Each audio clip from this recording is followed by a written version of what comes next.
虽然很可怕，但也是值得我们敬畏的对手。我们现在能做的，就是要紧握我们的武器，迎面与他对抗，像我们的祖先一样，像天上的雄鹰一样。明天，我们的勇士就要踏上征程，他们此行也许永远回不来了，但是他们的精神永远留存，让我们为英雄送行。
来，坐吧。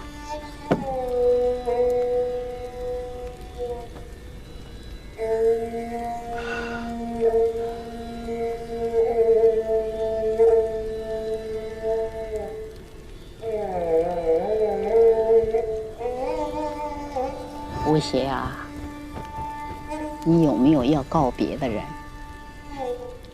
有啊，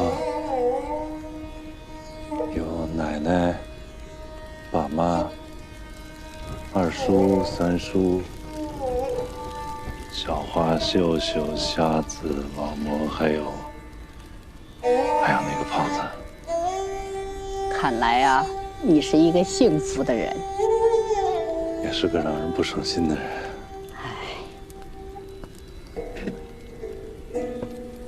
谢谢你。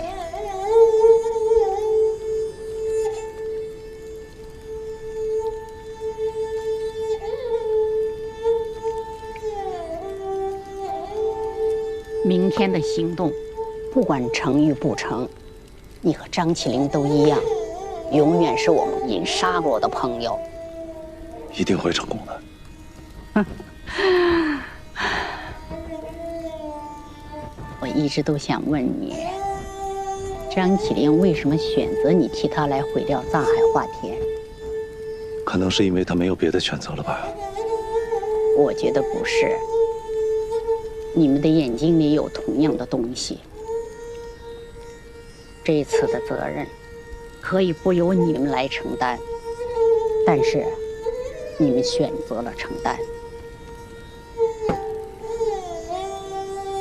其实我也一直都有一个问题：你们影沙洛人守在这里，一生都在等待藏海花的成熟，在成熟之前等待张家人到来，有意义吗？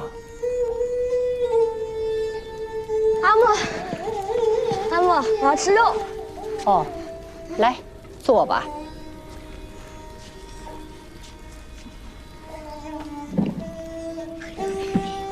这意义呀，对每个人来说都是不一样的。大千世界，究竟什么才是有意义的呢？人们登上高山，就觉得很有意义。可是对鹰来说，穿越山峰，那是最平常不过的事了。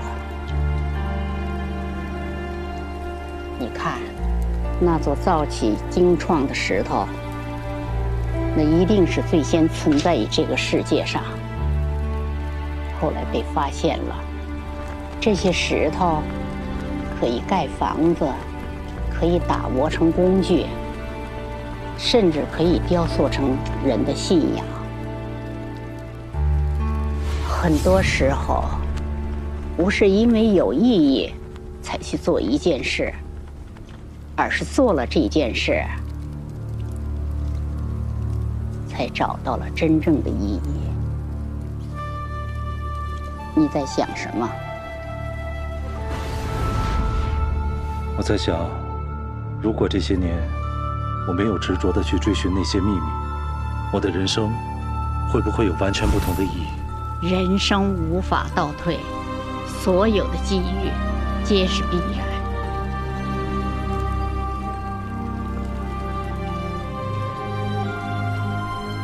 希望我还能再见到他。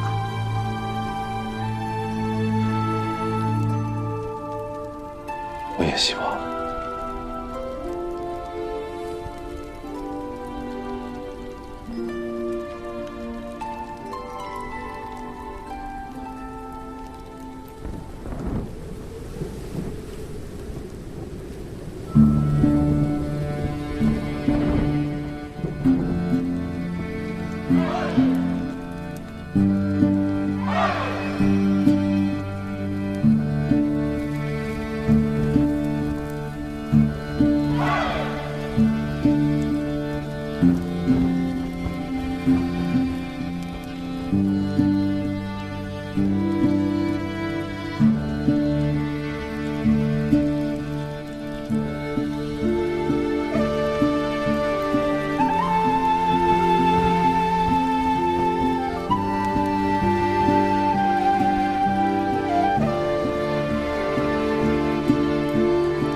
小柯，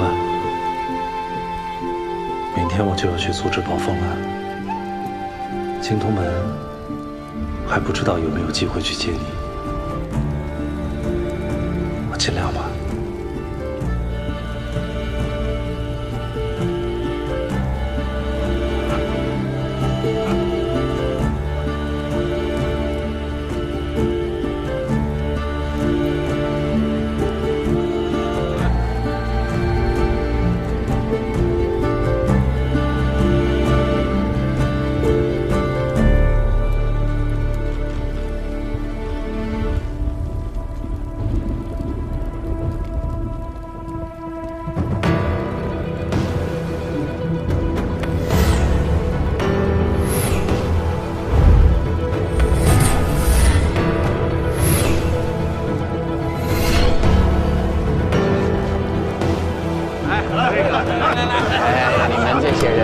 一个都不用死了，一个都不用死了，奇迹还在。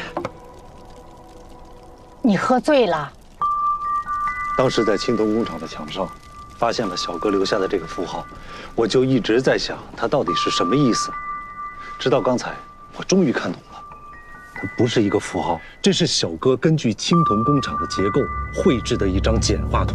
这张图其实很简单，在青铜工厂的底下，存在着巨大的能量。我和胖子也见过它地下的热源。汉斯炸开了藏海花田，这些热源泄出，和冰面上的冷空气产生了强烈的气流交锋，最终就形成了我们现在看到的风暴。我猜，张家人在之前就预见到会有这样的事情发生，所以他们就留了一个备手。他们在藏海花田的底下修了一个大型的通风管道，这个通风管道一直通到花田外的山谷当中。它一共有2个口 ，A 口是进风口，启动机关，冷风被从这里抽进来，在地下和热空气中和，最后再从这个 B 口排出去。这个机关其实就是一个巨大的冷却系统，它让整个的热源中和，然后被排出去。热源被阻断了，热气就不会泄出，就不会和冷空气产生对流。这样的话，暴风就形不成。你到底什么意思啊？这你不用明白，不是你就直接告诉我们需要做什么？我们需要做的就是要找到这个机关，开启这个机关，把热源排出去，风暴自然就会消散掉。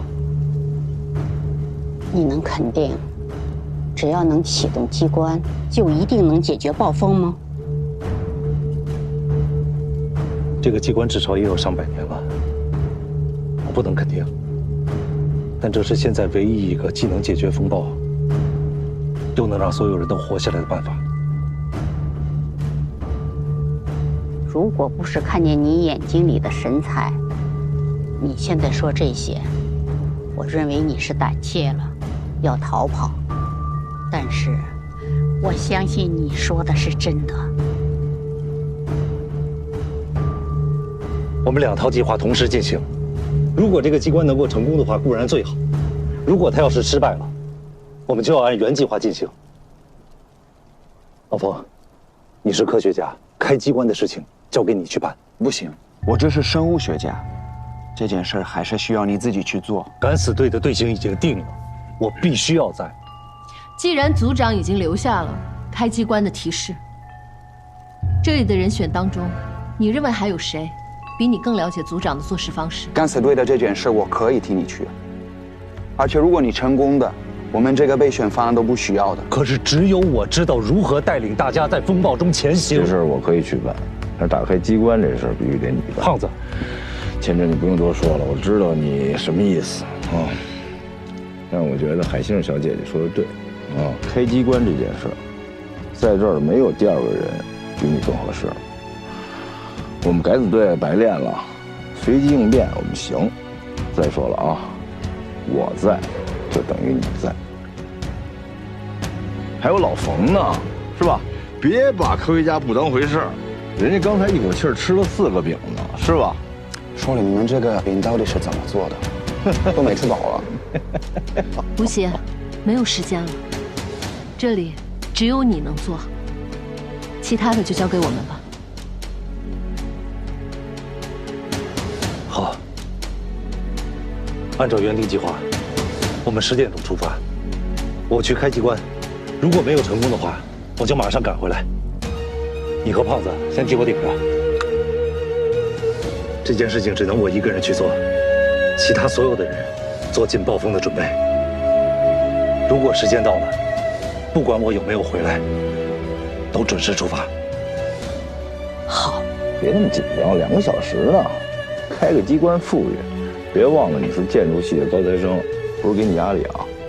我们所有人的命都靠你了，加油啊！小哥可等着咱俩呢。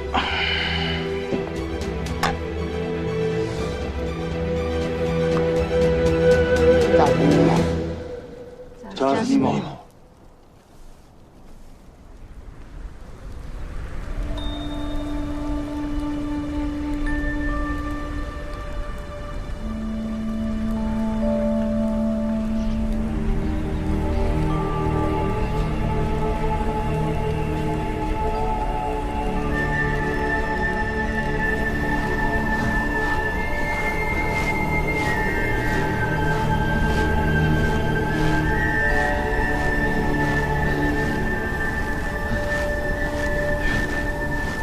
等一下，等一下，我跟你一起去。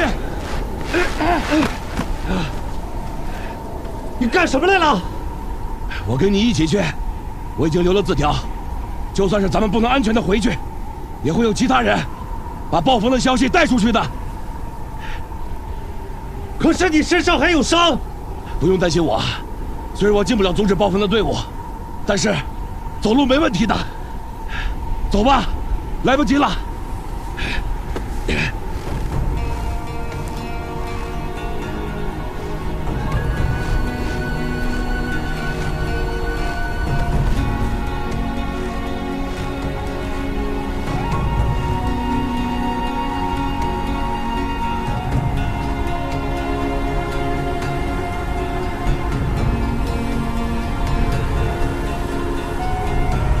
你不是不相信我吗？不相信，但是如果能拯救我的部族，我愿意试一试。我希望你能成功。这条路可以快速到达金头门。走，就是之前营救你们时走的路。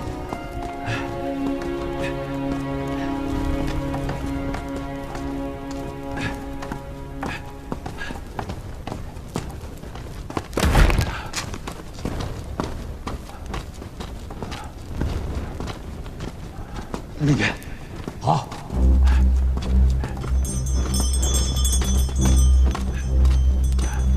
这里啊，就在这里。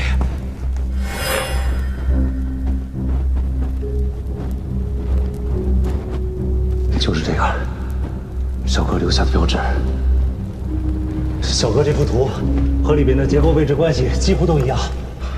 那如果这样说的话，下面这一层就应该是那个通风井。我们现在应该在上面这一层。这个圆圈就应该是我们现在这个空间。那旁边这个就应该是操控室的位置。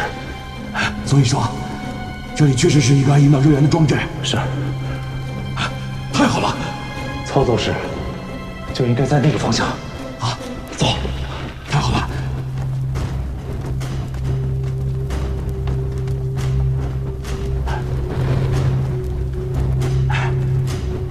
不对呀，怎么了？怎么没有啊？那怎么办？可能是小哥的地图和实际的尺寸有差异，但是不管怎么样，在这堵墙的后面就应该有一个大的空间，找找。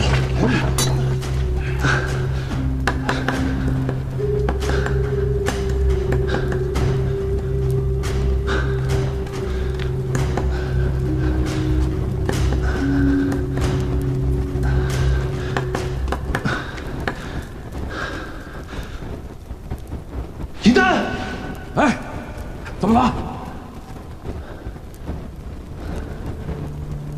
找他了。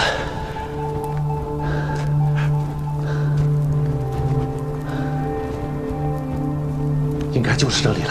太好了。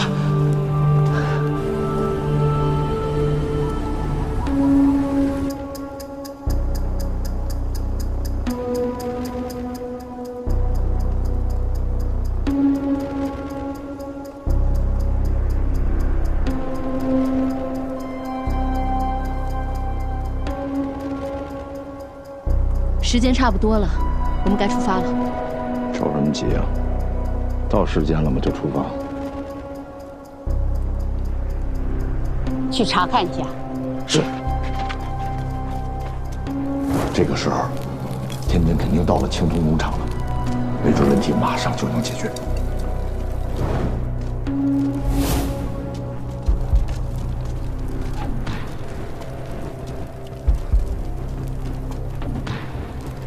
吴邪，这就是你要找的机关吗？应该就是这里了。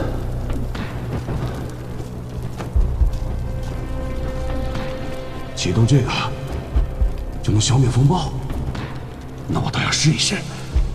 哎，别，你等我再观察一下。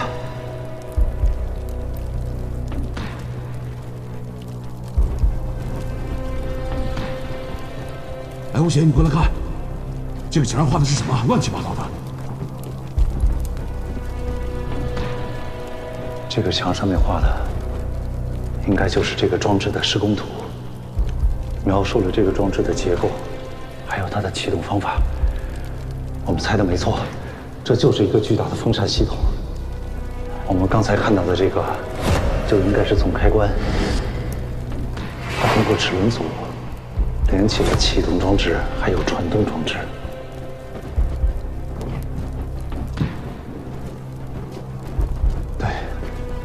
启动这个开关，就可以启动整个的装置，把冷空气从外面抽进轨道里，中和地下的热源，从而让风暴消失。叶丹，你看那两根就是传动轴，在这个房间里边，还应该有一个点火装置，在那里。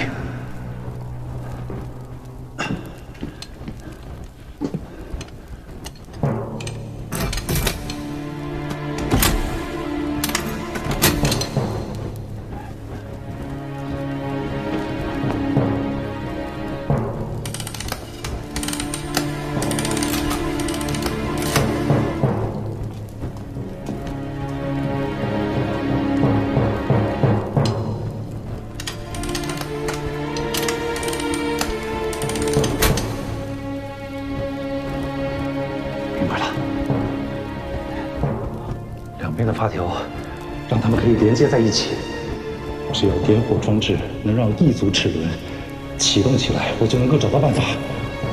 没错，银丹，哎，你去按开关，我来操控发条。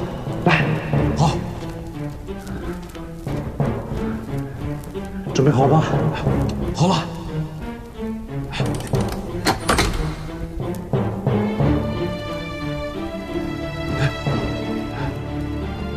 怎么回事？我已经按下去了，是不是风暴已经被我们消灭了？是装置根本没有启动。我按过了。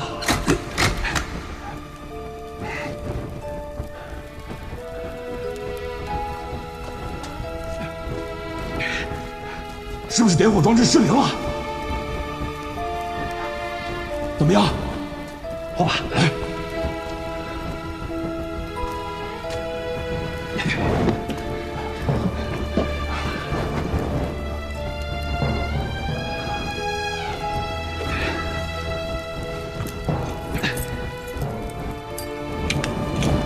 果然是这里出了问题，没时间了。你们怎么样？时间太久了，这个装置出了故障，燃料进不来，而且点火装置也失灵了。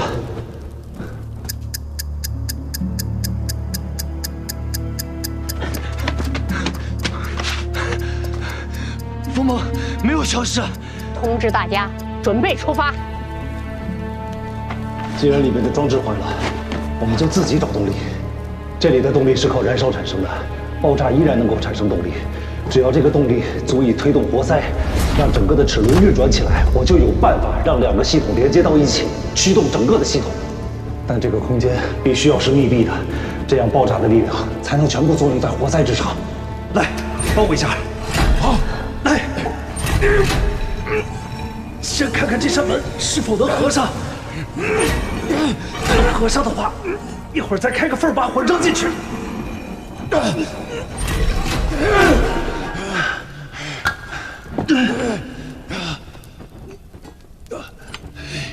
卡扣都断了，撑不住啊！那现在怎么办？你先撑着一下，我找个东西把它撑起来。让我们再给天真点时间，这件事情实在是太困难了，再给他10分钟吧。既然他是代表我们去的，我们一定要绝对的相信他，再给他点力量，等一等好吗？10分钟一到，马上出发，好吗？我不相信吴显会失败的。你先把门放下来。好，你别再找了，这个门我扛得住。这个炸药太危险了，我们无法预见它的威力。我来解决这个阀门的事情，你来操作这个发条。过来，我教你。你过来。我教你怎么操作这个卡扣，你要仔细听清楚我说的每一句话，把耳朵贴在这里，你要仔细的听，然后这只手转动这个。当你听到这个声音的时候，就是里面的卡扣卡住了。当卡扣卡住的时候，你拼命的转这边，到时候转起来的时候，速度会比现在快很多。你一定要仔细的听，时间来不及了。力气我有，这个我来。一蛋，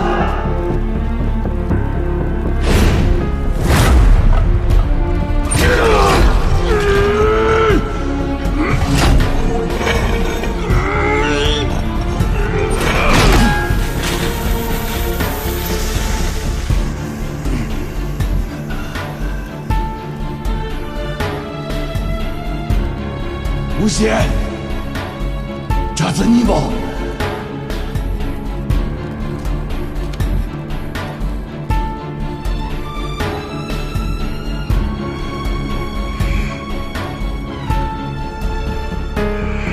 打击打脸。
有去？快说！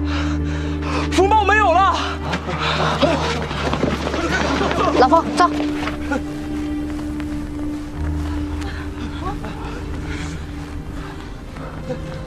你看，你瞧了。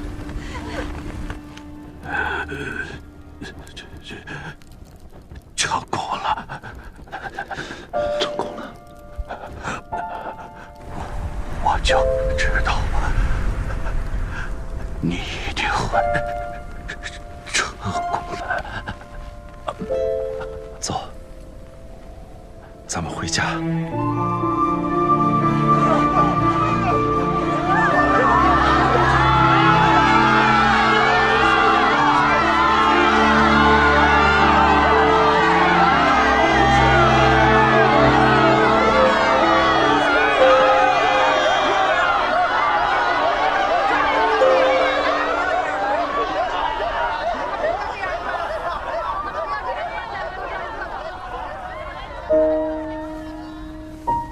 这是我自己的选择，你走吧。就算你要死，你是要死在这个鬼地方，还是死在外面的蓝天下？吴邪，你说的对，我应该死在这里，而不是里边。现在还没死呢，就想放弃了？别傻了，其实咱俩心里都明白，我这个伤根本就到不了阴沙路。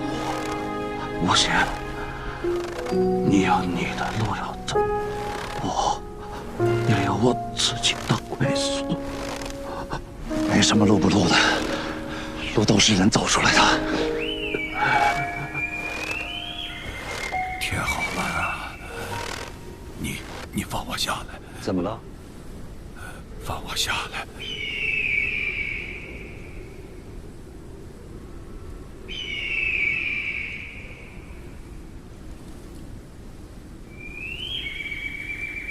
好暖和呀！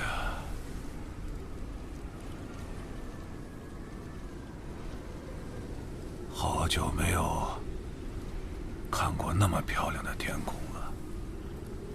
小时候我一直在想，等长大以后，我要走出这片雪山，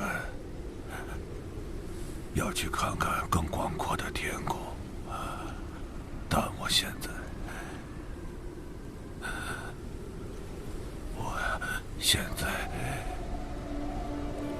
才发现，我一直就在最广阔的天空下。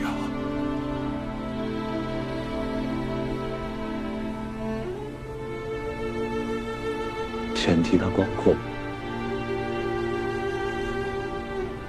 本来就不在天地，在人心。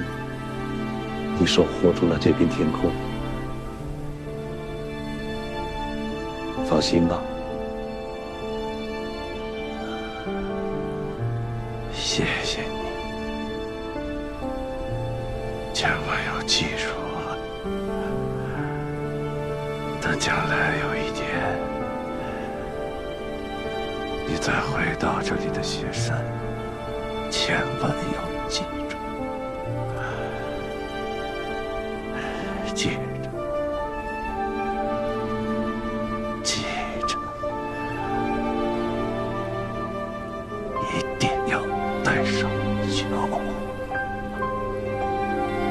我记得。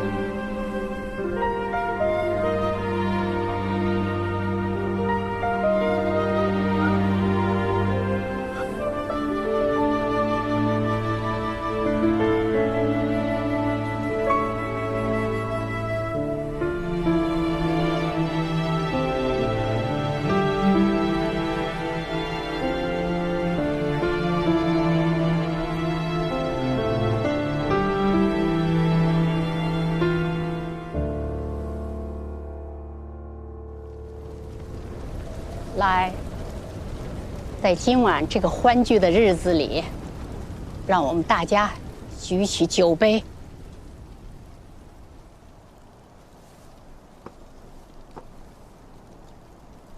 这第一杯酒，庆祝我们还活着。来，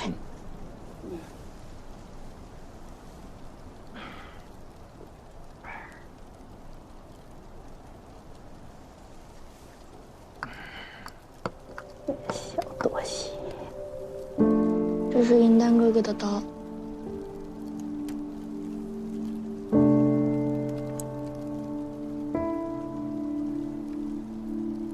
银丹是我们以沙洛的英雄，他一早就做好了为守护大家付出一切的准备。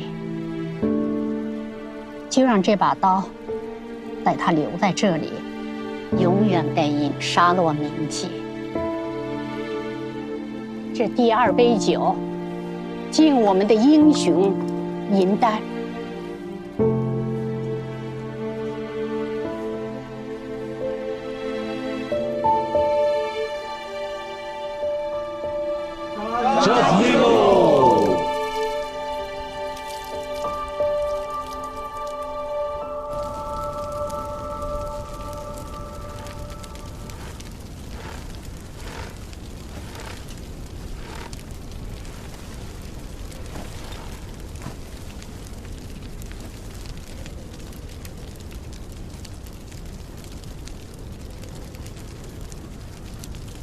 哥怎么办啊？我跟他打拼了那么久，为了尼亚塔，为了那个不可能的愿望，我也已经累了。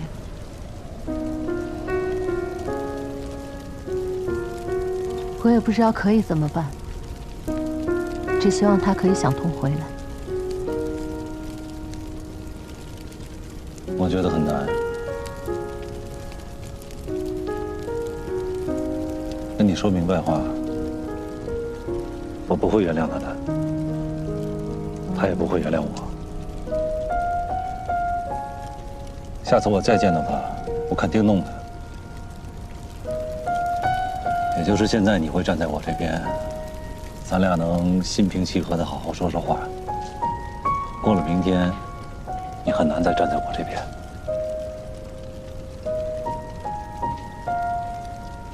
理解。小天真果然是个明白人。你比他懂得。这个家你是主心骨。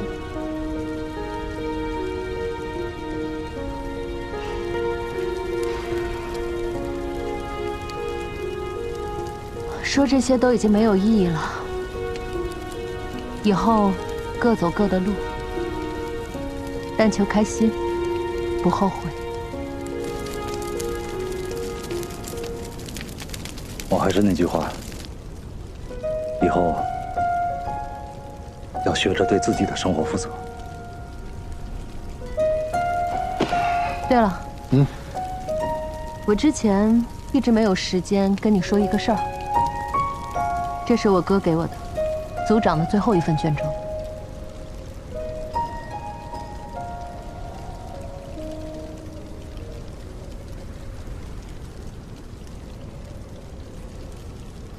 这是德仁之前保管最高机密的卷轴，但是之前我哥去了一次吉拉修行场，提前把这份卷轴偷走了，现在还给你。组长接受了天寿，解决了雪山的事情，但是在天寿之后不久的一天，他做了一件很重要的事。那件事被算作他那段故事真正的尾声。这里的记叙很重要，都记录在里面。张起灵成为组长，接受张家重任的原因其实很简单。这个我知道。他就是为了找到自己的来历。我是一个没有过去和未来的人。他想了解自己过往的身世。成为组长之后，你就会知道所有的事情。他想知道自己到底是谁，为何而来。他想找到自己和这个世界的联系。也就是第一次天寿之后，他忘记了这一切，而是在无意识中不断地去做其他的事情。终于，他处理完董灿这件事情之后，他走到了这一步，要解开自己最重要的心结。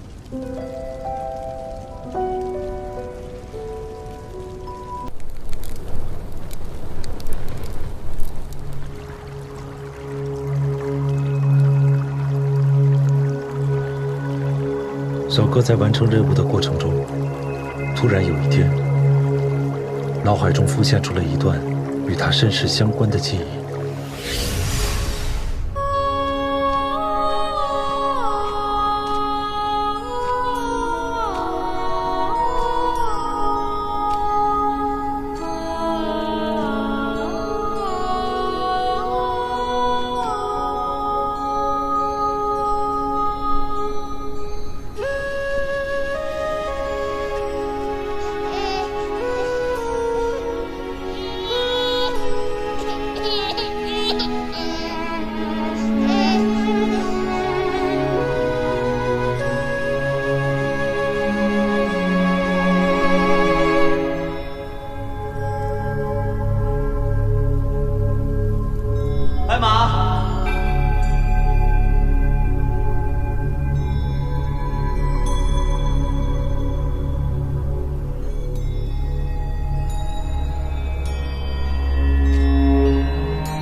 组长，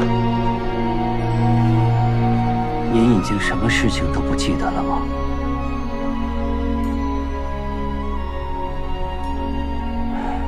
您放心，我们负责为张家族长保管世代的记忆。您需要什么，有任何问题，我都会竭尽所能。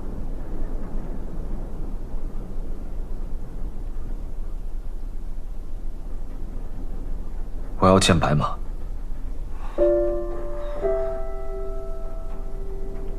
白马？您知道白马？眼窝深邃，皮肤雪白，脖颈中有一颗痣。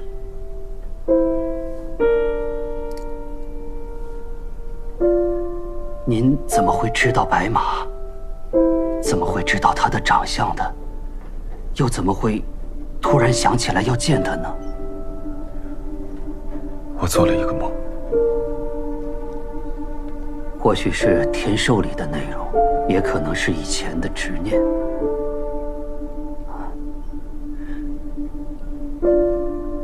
组长，白马的事情只有我们知道，这是绝密。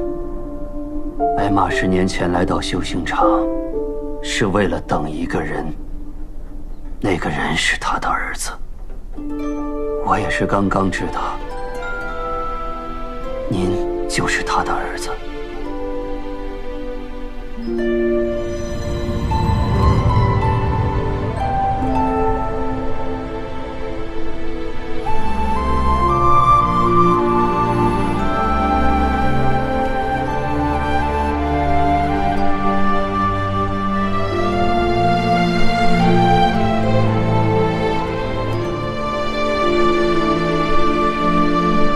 贵客为何在此长跪？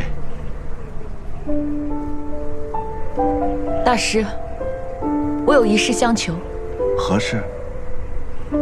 我的孩子被张家的人带走了。张家的孩子被带回张家，这个忙我怎么帮啊？我自知无法阻止孩子回到张家，但我也知道，张家那样的环境是没法培养出一个幸福的孩子的。人自有命数，可我身患重疾，命不久矣。我知道自己时间不多了，也许余生我也很难等到和孩子再见面的那一天。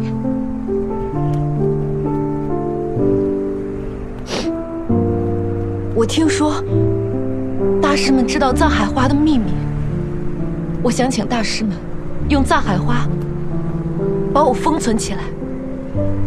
藏海花只是能够把人暂时的封存起来，但它治不了你的病。而且数年以后，我们也没把握能把你唤醒，所以我们现在明令禁止使用藏海花。可大师，这个孩子不一样，他不一样呀！我想请求这个机会。如果他幸福，他不会知道我，也不需要来找我。可如果他不幸福，他一定会来找回自己的身世。我不希望他找到的是一具尸骨，我希望他能感受到这人世间哪怕还有一点点爱。所以大师，我真的请求你们能给我一个和孩子再见面的机会啊！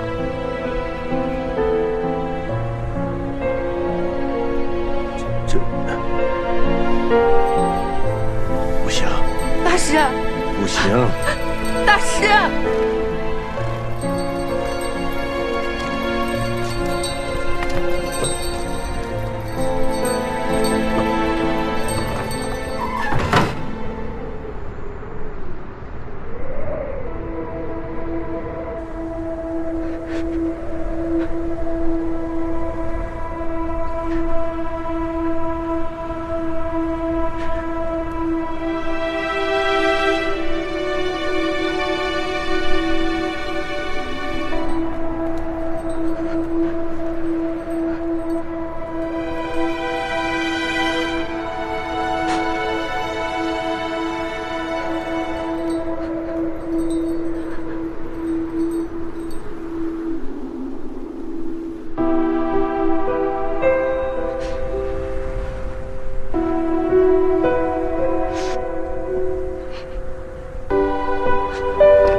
我们给白马用了藏海花，从此他陷入沉睡。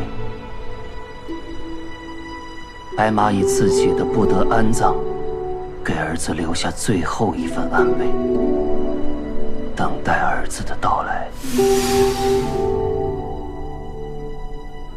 他死了吗？并没有死，但也不是活着。你想见他？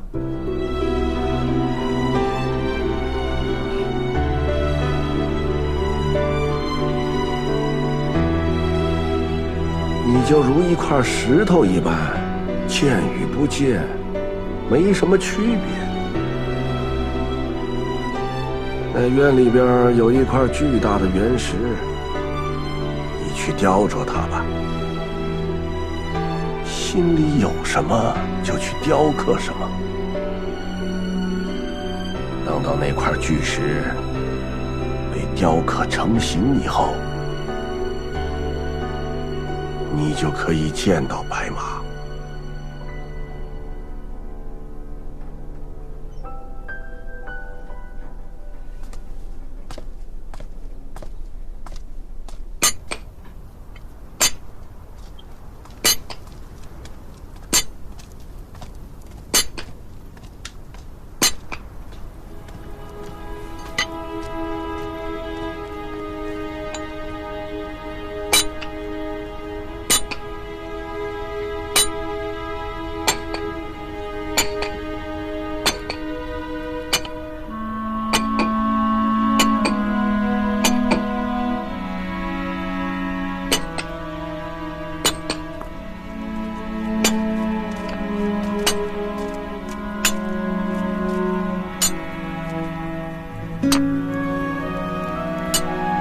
师傅啊，我不明白，他是从什么地方产生要到这里来的念头呢？师傅，您怎么会说他是块石头呢？我常常这么看着他，就觉得他始终都是无欲无求的样子。如果天地间不需要他，他就在那里。就连思考的欲望都没有。先有了，然后没有，那才是大彻大悟。生来没有欲望的，那是石头。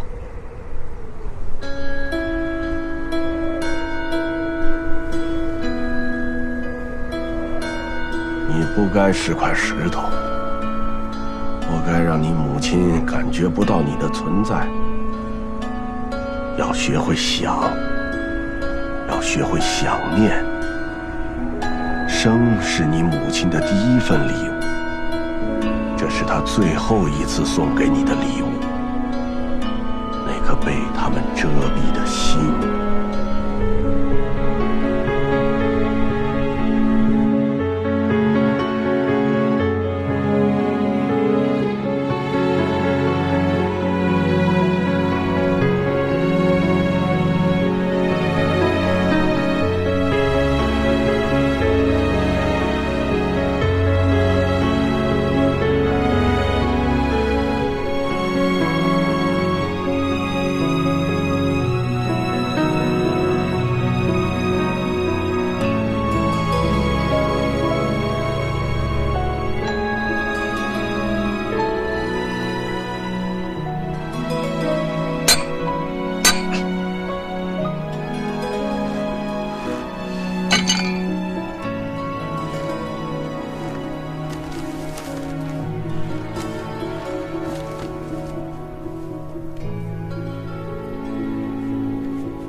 组长，师傅今天让我去修葺布置了一间屋子，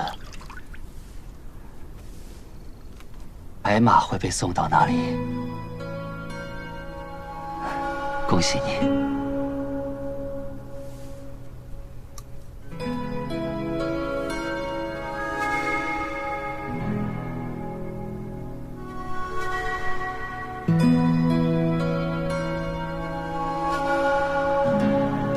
白马多年封存于冰川下，受藏海花药性的影响，它可以沉睡并存活数十年。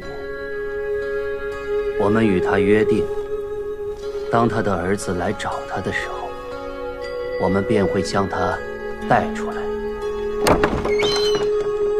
届时，白马会被唤醒。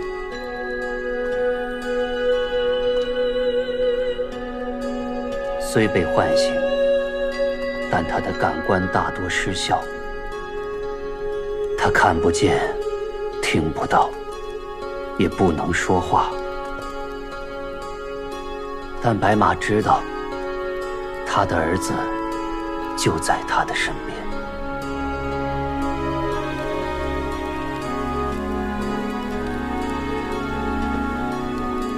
然而，当藏海花的药性退去，白马离真正的死亡就只有3天时间。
他需要先找到自己的想，只要他的内心有一丝想那块石头成为什么样子，那块石头就会呈现出有意义的形状。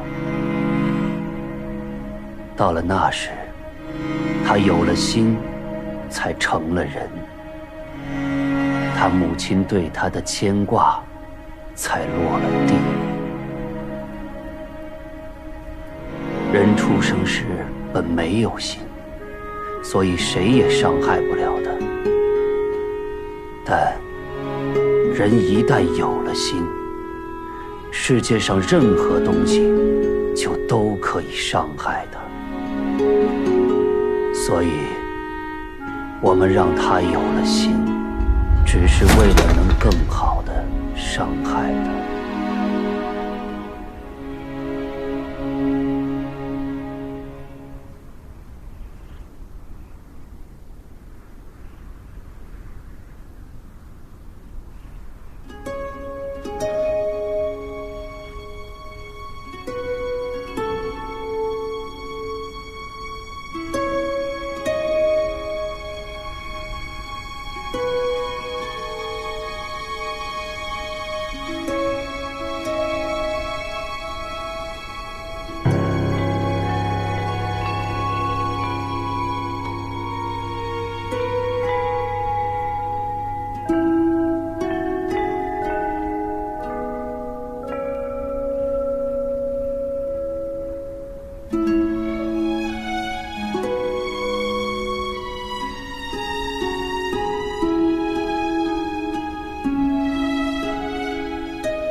后来，听说族长离开了吉拉修行场，很长一段时间，没有人知道他去了哪里，做了些什么。再后来，那位老修行者和德人都去世了，见证这一切的，只剩这一份卷轴。张家人都有着这样的命运。孩子没有感知家庭温暖的权利，父母也没有看到孩子幸福快乐度过一生的权利。白马很想看看孩子长什么样，想知道孩子的每一份喜怒哀乐，想知道他们的成长过程里的每一个瞬间。可是他用尽了全力，只为自己争取来了这寂静的3天。他的孩子却没有一个像样的人生。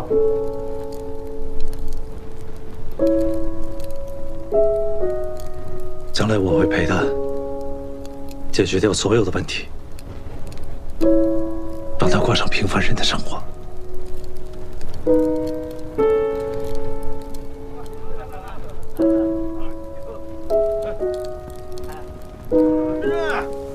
进来呀！哎，来喝。走了。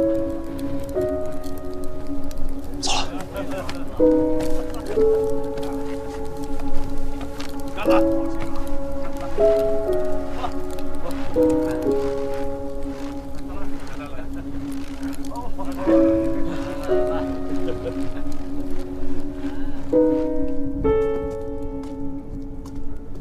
奶奶，我恐高啊！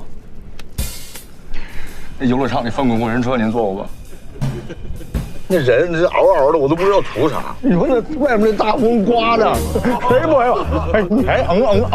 我跟你说，你们也太猛了，你们真不怕死啊？你们，我跟你说，我自愧不如啊，奶奶。我跟你说，我不是胆小，我就是胖子，这么快就喝醉了。我跟你说，奶奶，幸亏你扎的及时，要不咱们就得那边聊了。这个，哎呀，是不是想吃花生米了？哎，还有有点花生米就好。哎呀，不过这个也挺好。哎呀，吴先生，这一杯是来告别的。怎么，老冯，你要撤了？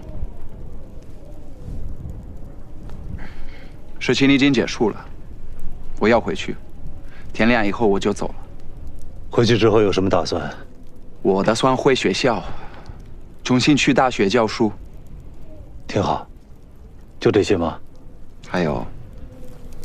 可以有时间去找我妹妹。其实这些年，我做了那么多事儿，都是为了逃避我没照顾好、我没保护好我妹妹这件事。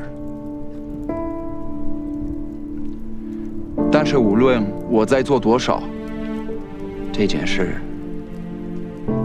就像一块疤，永远都在，永远都疼。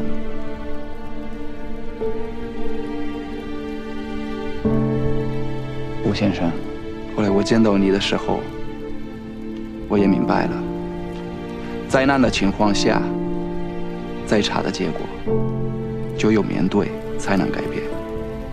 所以我现在不想逃避了。谢谢你，也谢谢你。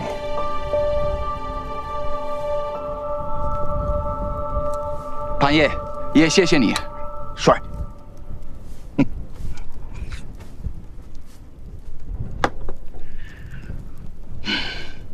吴先生，现在你可以跟我讲讲那件事了吗？哪件事啊？你和你的朋友张起灵，你们之间到底有什么故事？你到底欠了他什么？为什么为了他这样拼命？说说吧。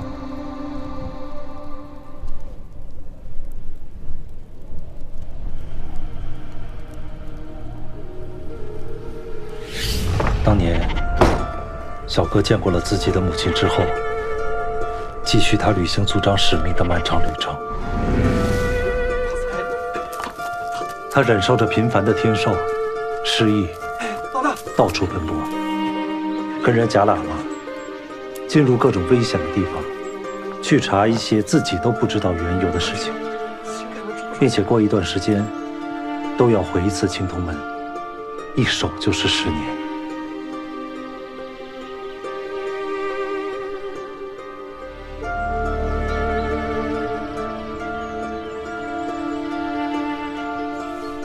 后来，一个神秘的组织发现了小哥。这个组织是由9个家族构成，他们的家族非常庞大，历史悠久，专门探寻地下的各种秘密来牟利。他们基于小哥超凡的能力，在了解了他的信息后，便找到他进行了一次谈判。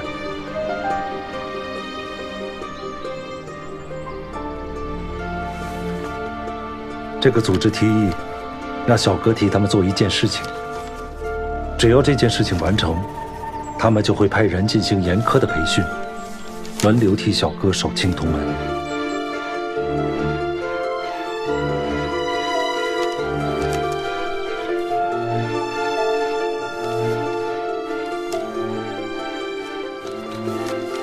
小哥最终答应了他们。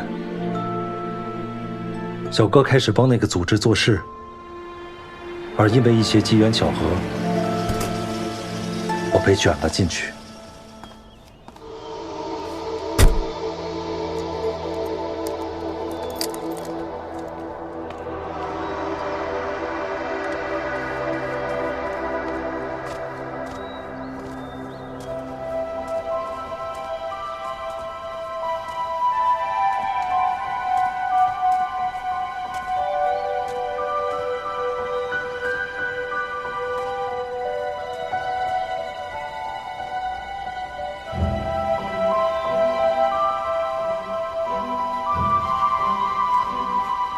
我当时大部分的冒险和他要解决的事情恰好重叠了，后面的事情你们就都知道了。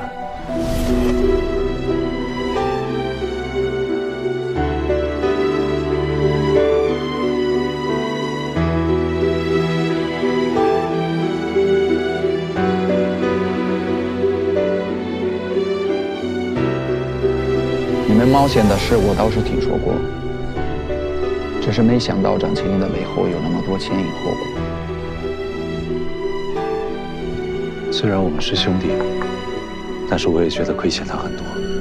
我们哥仨呢，经历了那么多的磨难，去了那么多离奇的地方，这一路走来，自然就形成了这坚实的友谊。那么亏欠这一说如何而来呢？我作为一个无知的普通人，非要跟着他一起去探寻所有谜题的答案，可能就是因为我愚蠢的执着，所以让他感到意外吧。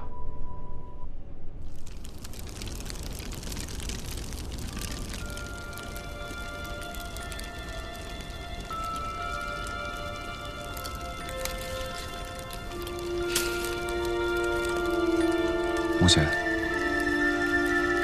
你跟过来做什么？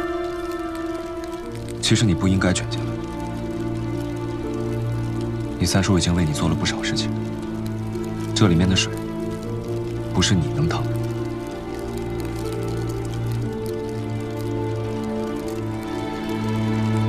其实我也不想，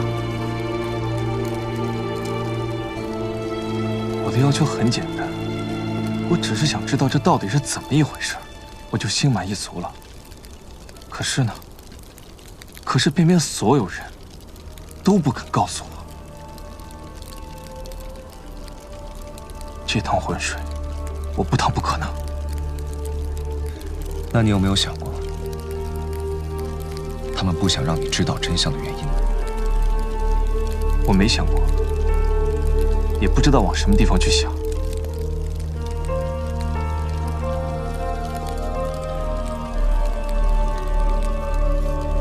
其实，有时候对一个人说谎，是为了保护他。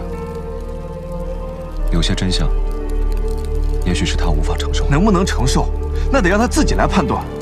也许那个人根本就不想让别人来保护呢，也许那个人只是想死个痛快呢。你了解那种什么都不知道的痛苦吗？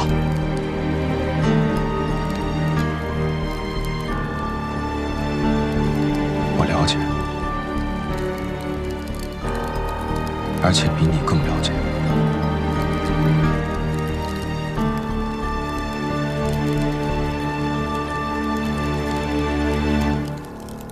对于我来说，我想知道的事情远比你要多。但是我没有任何一个人可以像你一样抓住去问。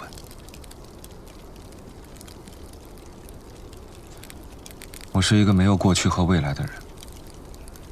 我做的所有事情，就是为了找到与这个世界的联系。我从哪里来？我为什么会在这里？你能想象，像我这样的人，从这个世界上消失了，没有人会发现？就好比这个世界上从来没有存在过我一样，一点痕迹都不会留下。我有时候照镜子，常常在想，自己是不是真的存在，还是只是一个人的幻影？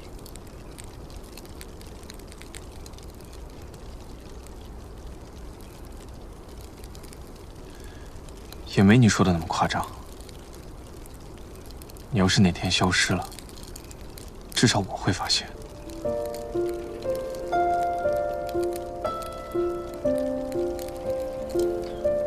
我自己的事情，也许等我知道答案的那一天，我会告诉你。但是你自己的事情，抓住我，是得不到答案的。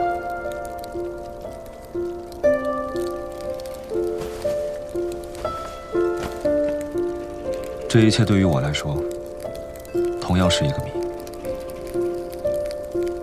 我想你的谜已经够多了，不需要再多了。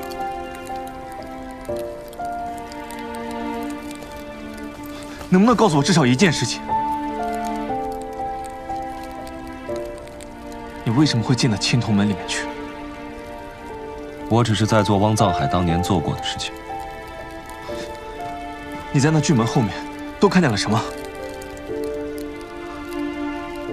那道巨门后面到底是什么地方？在里面，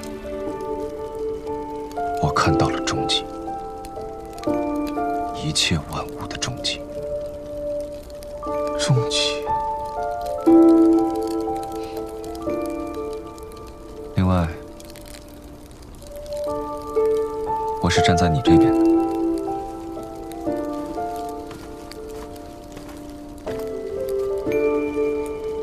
站在我这边。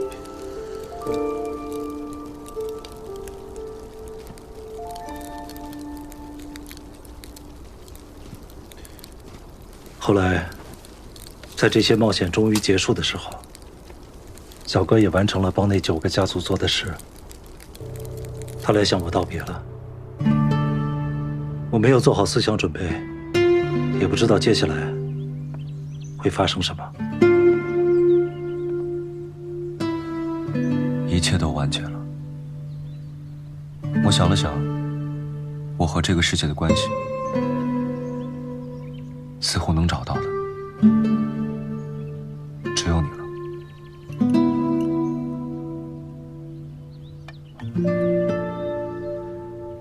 说吧，你准备去哪里？我们一起经历了这么多，肯定是一辈子的朋友。以后常联系吗？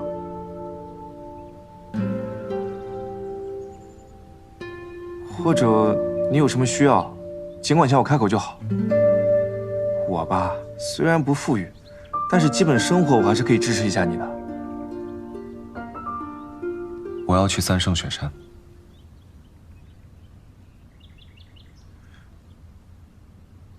哦，那是个很冷的地方吧？这南方多好，四季分明，气候湿润，这是个养人的好地方。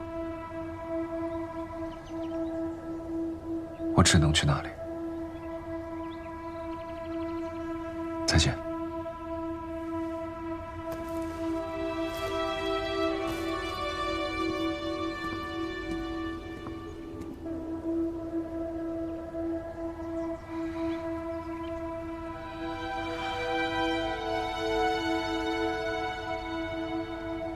三圣雪山，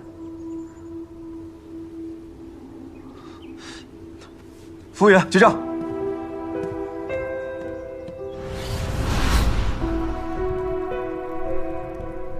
张起灵和你道别是去云顶天宫的青铜门了吗？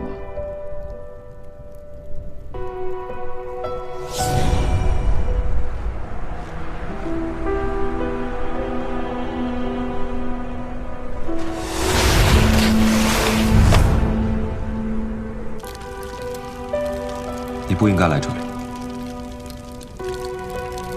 接下来的路，你不能再走了。那你为什么要来这里呢？这门里面有一些很严重的问题，每隔一段时间，必须有人进去处理。每次进去，就必须待10年。但你刚刚不是说，张起灵和那9个家族有契约，只要他把他们完成事情，就不用再去说青铜门吗？这正是我欠他的地方。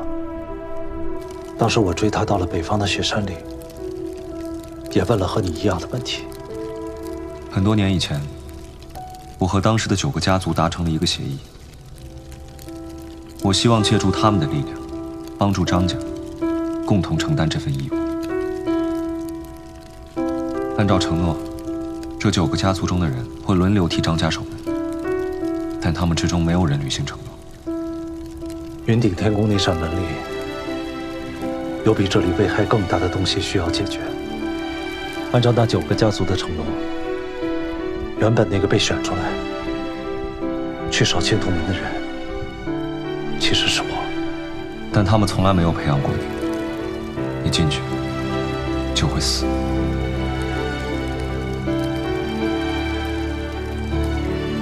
我是张家最后的族长，以后所有的时间，这里由我来守护。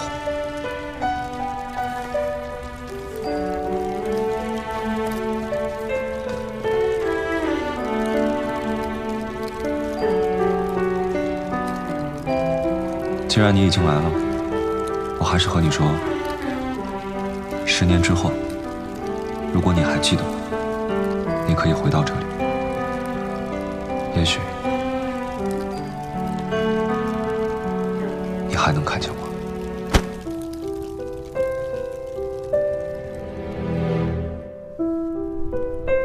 原本应该在那个深渊洞空一样的地方待上10年的人，也应该是我。小哥本来有机会减少这些痛苦，但是他为了我，放弃了这个机会。他选择独自去承担这些苦痛和重责。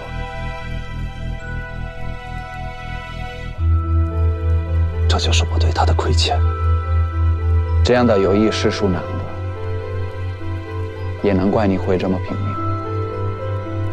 吴先生，今天值得好好庆祝。请小哥。请小哥。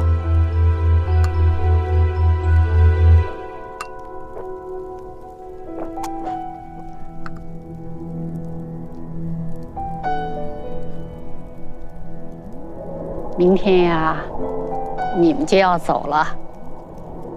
感谢你们帮着我们引杀了万人，希望你们各自珍重。来，我敬你们。